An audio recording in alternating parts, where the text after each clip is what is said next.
So for me, it all started with a phone call. It was September, not last year, but the year before that, September 2010. And I got a phone call from my friend Peter. Aaron, he said, there's an amazing bill that you have to take a look at. What is it? I said. It's called COICA, the Combating Online Infringement and Counterfeiting Act. Oh, Peter, I said, I don't care about copyright law. Maybe you're right, maybe Hollywood is right, but either way, what's the big deal? I'm not going to waste my life fighting over a little issue like copyright. Healthcare, financial reform, those are the issues that I work on.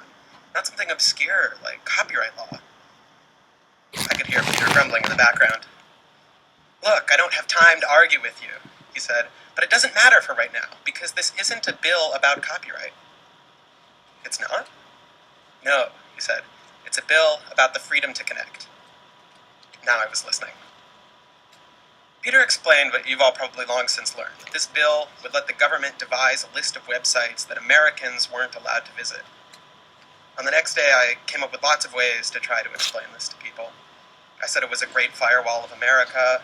I said it was an internet blacklist. I said it was online censorship. But I think it's worth taking a step back, putting aside all the rhetoric, and just thinking for a moment about how radical this bill really was. Sure, there are lots of times when the government makes rules about speech.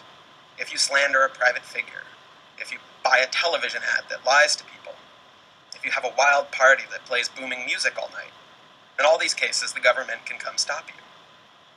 But this was something radically different. It wasn't that the government went to people and asked them to take down particular material that was illegal. It shut down whole websites. Essentially, it stopped Americans from communicating entirely with certain groups. There's nothing really like it in U.S. law. If you play loud music all night, the government doesn't slap you with an order requiring you be mute for the next couple weeks. They don't say nobody can make any more noise inside your house. There's a specific complaint, which they ask you to specifically remedy, and then your life goes on. The closest example I could find was a case where the government was at war with an adult bookstore. The place kept selling pornography, the government kept getting the porn declared illegal, and then frustrated, they decided to shut the whole bookstore down. But even that was eventually declared unconstitutional, a violation of the First Amendment. So, you might say, surely COICA would get declared unconstitutional as well. But I knew that the Supreme Court had a blind spot around the First Amendment, more than anything else, more than slander or libel, more than pornography, more even than child pornography. Their blind spot was copyright. When it came to copyright, it was like the part of the justices' brains shut off, and they just totally forgot about the First Amendment. You got the sense that deep down, they didn't even think the First Amendment applied when copyright was at issue. Which means that if you did want to censor the internet, if you wanted to come up with some way that the government could shut down access to particular websites, this bill might be the only way to do it. If it was about pornography, it probably would get overturned by courts, just like the adult bookstore case. But if you claimed it was about copyright, it might just sneak through. And that was especially terrifying, because as you know, copyright is everywhere. If you want to shut down WikiLeaks, it's a bit of a stretch to claim that you're doing it because they have too much pornography. But it's not hard at all to claim that WikiLeaks is violating copyright. Because everything is copyrighted. The speech, the thing I'm giving right now, these words are copyrighted. And it's so easy to accidentally copy something. So easy, in fact, that the leading Republican supporter of COICA, Orrin Hatch, had illegally copied a bunch of code into his own Senate website. So if even Orrin Hatch's Senate website was found to be violating copyright law, what's the chance that they wouldn't find something they could pin on any of us? There's a battle going on right now, a battle to define everything that happens on the internet in terms of traditional things that the law understands. Is sharing a video on BitTorrent like shoplifting from a movie store? Or is it like loaning a videotape to a friend? Is reloading a web page over and over again like a peaceful virtual sit-in? Or a violent smashing of shop windows? Is the freedom to connect like freedom of speech? Or like the freedom to murder? This bill would be a huge, potentially permanent loss. If we lost the ability to communicate with each other over the internet, it would be a change to the Bill of Rights, the freedoms guaranteed in our Constitution, the freedoms our country had been built on, would be suddenly deleted. New technology, instead of bringing us greater freedom, would have snuffed out fundamental rights we'd always taken for granted. And I realized that day, talking to Peter, that I couldn't let that happen. But it was going to happen. The bill, COICA, was introduced on September 20th, 2010, a Monday. And in the press release heralding the introduction of this bill, way at the bottom, it was scheduled for a vote on September 23rd, just 3 days later. And while, of course, there had to be a vote, you can't pass a bill without a vote, the results of that vote were already a foregone conclusion. Because if you looked at the introduction of the law, it wasn't just introduced by one rogue, eccentric member of Congress. It was introduced by the chair of the Judiciary Committee, and co-sponsored by nearly all the other members, Republicans and Democrats. So yes, there'd be a vote, but it wouldn't be much of a surprise, because nearly everyone who was voting had signed their name to the bill before it was even introduced. Now, I can't stress how unusual this is. This is emphatically not how Congress works. I'm not talking about how Congress should work, the way you see on Schoolhouse Rock. I mean, this is not the way Congress actually works. I mean, I think we all know Congress is a dead zone of deadlock and dysfunction. There are months of debates and horse trading and hearings and stall tactics. I mean, first you're supposed to announce that you're going to hold hearings on a problem, and then days of experts talking about the issue, and then you propose a possible solution, you bring the experts back for their thoughts on that, and then other members have different solutions, and they propose those, and you spend a bunch of time debating, and there's a bunch of trading to get members over to your cause, and finally you spend hours talking one-on-one with the different people in the debate, try and come back with some sort of compromise, which you hash out in endless backroom meetings. And then when that's all done, you take that, and you go through it line by line in public to see if anyone has any objections or wants to make any changes, and then you have the vote. It's a painful, arduous process. You don't just introduce a bill on Monday and then pass it unanimously a couple days later. That just doesn't happen in Congress. But this time, it was going to happen.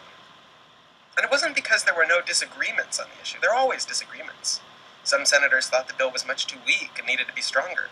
As it was introduced, the bill only allowed the government to shut down websites. And these senators, they wanted any company in the world to have the power to get a website shut down. Other senators thought it was a drop too strong. But somehow, and the kind of thing you never see in Washington, they'd all managed to put their personal differences aside to come together and support one bill they were persuaded they could all live with. A bill that would censor the internet. And when I saw this, I realized whoever was behind this was good. Now, the typical way you make good things happen in Washington is you find a bunch of wealthy companies who agree with you.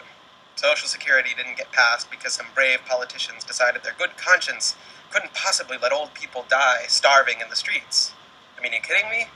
Social Security got passed because John D. Rockefeller was sick of having to take money out of his profits to pay for his workers' pension funds. Why do that when you can just let the government take money from the workers? Now, my point is not that Social Security is a bad thing. I think it's fantastic. It's just that the way you get the government to do fantastic things is you find a big company willing to back them. The problem is, of course, that big companies aren't really huge fans of civil liberties. It's not that they're against them, it's just there's not much money in it.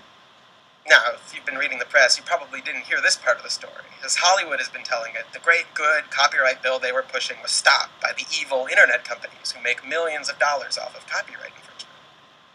But it really wasn't true.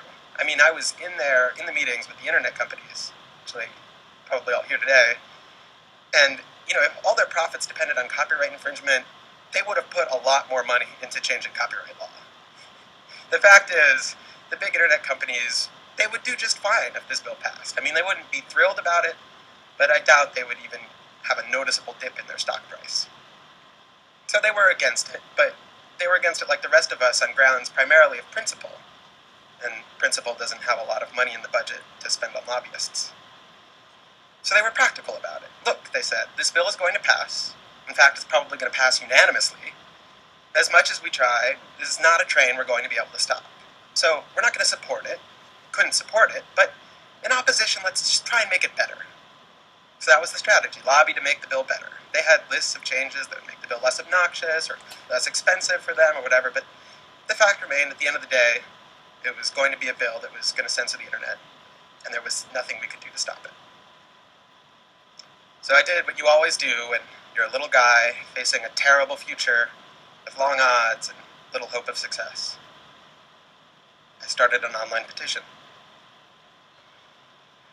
I called all my friends and we stayed up all night setting up a website for this new group, Demand Progress, with an online petition opposing this noxious bill, and I sent it to a few friends. Now, I've done a few online petitions before. I've worked at some of the biggest groups in the world that do online petitions. I've written a ton of them and read even more. But I've never seen anything like this. Starting from literally nothing. We went to 10,000 signers, then 100,000 signers, and then 200,000 signers, and 300,000 signers in just a couple weeks. And it wasn't just signing a name. We asked these people to call Congress, to call urgently. There was a vote coming up this week in just a couple days, and we had to stop it. And at the same time, we told the press about it, about this incredible online petition that was taking off. And we met with the staff and members of Congress and pleaded with them to withdraw their support for the bill. I mean, it was amazing. It was huge. The power of the internet rose up in force against this bill, and then it passed unanimously. Now, to be fair, several of the members gave nice speeches before casting their vote. And in their speeches, they said their office had been overwhelmed with comments about the First Amendment concerns behind this bill, comments that had them very worried. So worried, in fact, they weren't sure that they still supported the bill. But even though they didn't support it, they were going to vote for it anyway, they said, because they needed to keep the process moving, and they were sure any problems that were had with it could be fixed later. So I gotta ask you, does this sound like Washington, D.C. to you? Since when do members of Congress vote for things that they oppose just to keep the process moving? I mean, whoever was behind this was good. And then, suddenly, the process stopped. Senator Ron Wyden, the Democrat from Oregon, put a hold on the bill, giving a speech in which he called it a nuclear bunker-buster bomb aimed at the internet. He announced he would not allow it to pass without changes. And as you may know, a single senator can't actually stop a bill by themselves, but they can delay it. By objecting to a bill, they can demand Congress spend a bunch of time debating it before getting it passed, and Senator Wyden did. He bought us time. A lot of time, as it turned out. His delay held all the way through the end of that session of Congress, so that when the bill came back, it had to start all over again. And since they were starting all over again, they figured, why not give it a new name? And that's when it began being called PIPA, and eventually SOPA. So there was probably a year or two of delay there. And in retrospect, we used that time to lay the groundwork for what came later. But that's not what it felt like at the time. At the time, it felt like we were going around telling people that these bills were awful, and in return, they told us that they thought we were crazy. I mean, we were kids wandering around waving our arms about how the government was going to censor the internet. It does sound a little crazy. You can ask Larry tomorrow. I was constantly telling him what was going on, trying to get him involved, and I'm pretty sure he just thought I was exaggerating. Even I began to doubt myself. It was a rough period. But when the bill came back and started moving again, suddenly all the work we had done started coming together. All the folks we talked to about it suddenly began getting really involved and getting others involved. Everything started snowballing. It happened so fast. I remember there was one week where I was having dinner with a friend in the technology industry, and he asked what I worked on. I told him about this bill, and he said, "Wow, you need to tell people about that." And I just groaned. And then, just a few weeks later, I remember I was chatting with this cute girl on the subway, and she wasn't in technology at all, but when she heard that I was, she turned to me very seriously and said, "You know, we have to stop soap."